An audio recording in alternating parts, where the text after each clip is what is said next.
So in our final section, we move into tissue growth, development, repair, and death. Tissue growth is increasing the number of cells, or the existing cells are going to grow larger. Hyperplasia is tissue growth through cell multiplication, and hypertrophy is the enlargement of pre-existing cells. So muscle cells grow in size through exercise. This is hypertrophy. We won't see muscle cells really ever grow through the process of hyperplasia. Body fat is the same consideration. We never really gain more body fat cells. Now, of course, there are exceptions to this never. We just fill up the body fat cells that we have. Now, in an extreme situation, they can be stimulated to divide, but that's not normal. Neoplasia is the development of a tumor or neoplasm. They can be either benign or malignant. They're composed of abnormal and non-functional tissue. Tissues can actually change types. The process of differentiation is where we take unspecialized tissue, say of an embryo, and it becomes specialized as the embryo matures. For example, mesenchyme, that's derived from mesoderm, will become muscle. Metaplasia is where we change from one type of mature tissue to another type of mature tissue. For example, the vagina is composed of simple cuboidal tissue before puberty. And after puberty, it changes into stratified squamous epithelium. Usually in the bronchi, we have pseudostratified columnar epithelium. However, in smokers, it converts to stratified squamous epithelium, which, as you can see, probably has an influence on gas exchange. Stem cells are undifferentiated cells that are not yet performing any specialized function.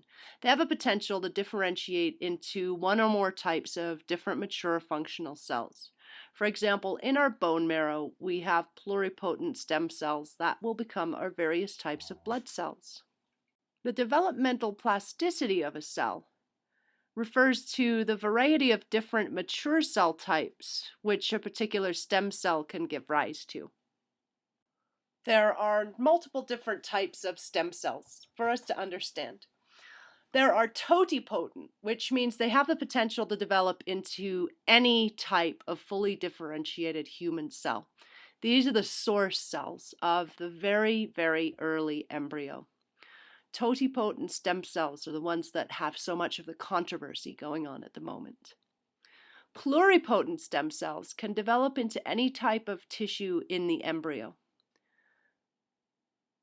These are the cells of the inner cell mass of the developing embryo. Adult stem cells are undifferentiated cells in tissues of adults. They can either be multipotent, like the bone marrow cells that I referred to, or they can be unipotent, which they're most limited in their plasticity. For example, in the skin, these unipotent stem cells could only become epidermal cells. Okay, so take a moment here. Close your books, close your notes, and see if you can differentiate the different types of stem cells. From the two types of embryonic stem cells, what's the difference between totipotent and pluripotent? And then in adult stem cells, multipotent and unipotent. Now let's move on and look at some tissue repair. Tissue repair involves regeneration or replacement of dead or damaged cells by same type of cells as before. This restores normal function, and it's involved in things like skin injuries and liver regeneration. Fibrosis is the replacement of damaged cells with scar tissue, so it doesn't restore the normal function. It just holds the organ together. Severe cuts and burns, healing of muscle injuries, and scarring of the lungs and tuberculosis will involve fibrosis. Let's look at wound healing. In wound healing, we're going to see that the severed blood vessels bleed into the cut.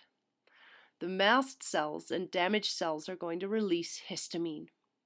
This is going to dilate the blood vessels and increase blood flow to the area, which makes the capillaries more permeable.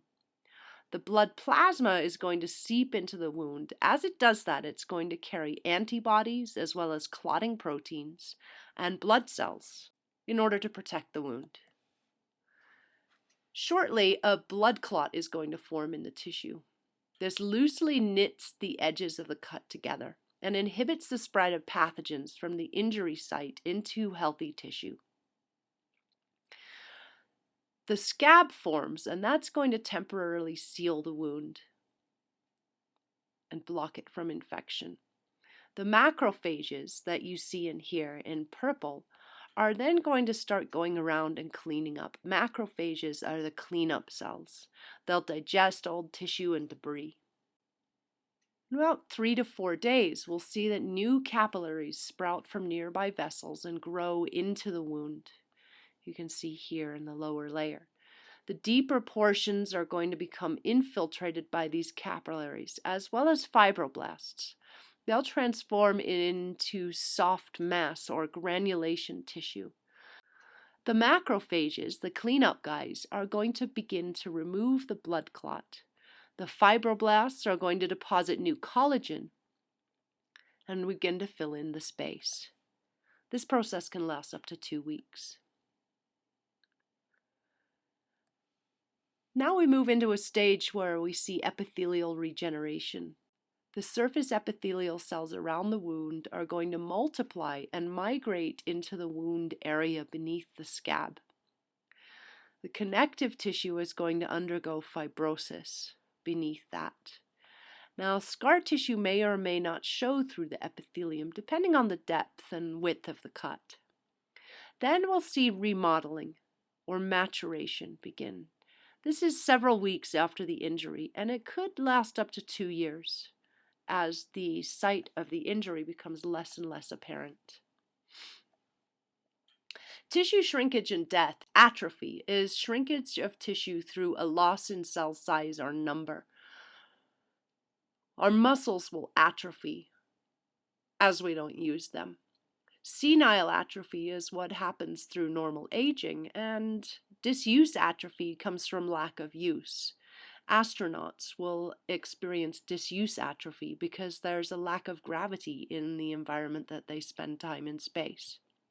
Necrosis is premature pathological death of a tissue due to trauma or toxins or infections. Like many spider bites will cause necrosis of tissue. It's a blackening even. Infarction is sudden death of a tissue where blood supply is cut off, like myocardial infarction or heart attack. Gangrene is where we'll see tissue necrosis due to insufficient blood supply. And decipitous ulcers, those are necrosis like a bed sore or pressure sore. It reduces blood flow to an area. It's a form of dry gangrene. There's also gas gangrene, which results from anaerobic bacterial infections.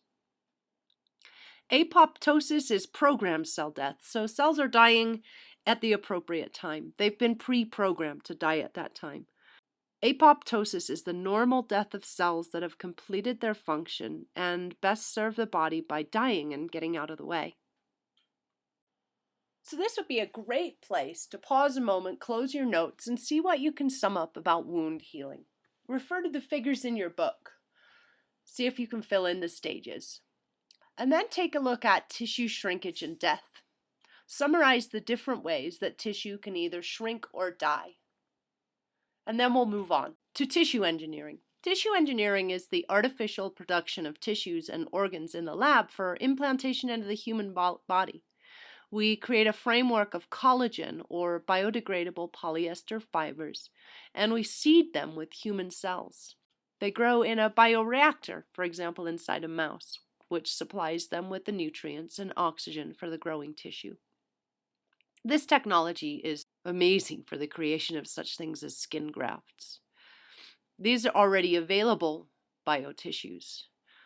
The research is in progress to create heart valves, coronary arteries, bone, liver, and tendons from this methodology. Now, as you know, there's a strong stem cell controversy. Stem cells can be used for possible treatment of diseases that's caused by loss of functional cell types. And we can use embryonic stem cells to accomplish this. For example, spinal cord injuries and cardiac muscle cells. And a big one of interest to me is we can create insulin secreting cells and implant them into the pancreas of type 1 diabetics so that their own body can once again regulate their blood sugars. The possibilities with stem cells are endless.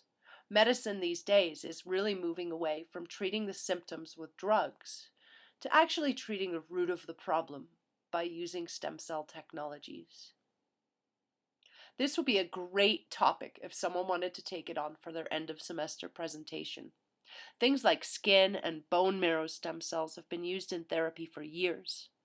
Now, our government currently doesn't permit us to use any newly generated stem cell lines under federal funding. That means everything has to be privately funded. However, when you look around the rest of the world, most places are allowed to do this sort of stem cell research. So what do you think's happening to much of our revenues from medicines? Adult stem cells have very limited developmental potential. They're difficult to harvest and culture, but that's all we can really use right now until we clear up the issues with the use of embryonic stem cells. One of the things that I find most interesting here is some of the people that are most against the use of embryonic stem cells are people that are using in vitro fertilization technologies. And they're quite willing to throw away their embryos that are not implanted. However, not willing to use the stem cells from those embryos to solve disease, even in their own family. Another great topic for your end of semester presentation. So that concludes our chapter on histology. Have fun doing your project. And we'll see you soon for the integumentary system.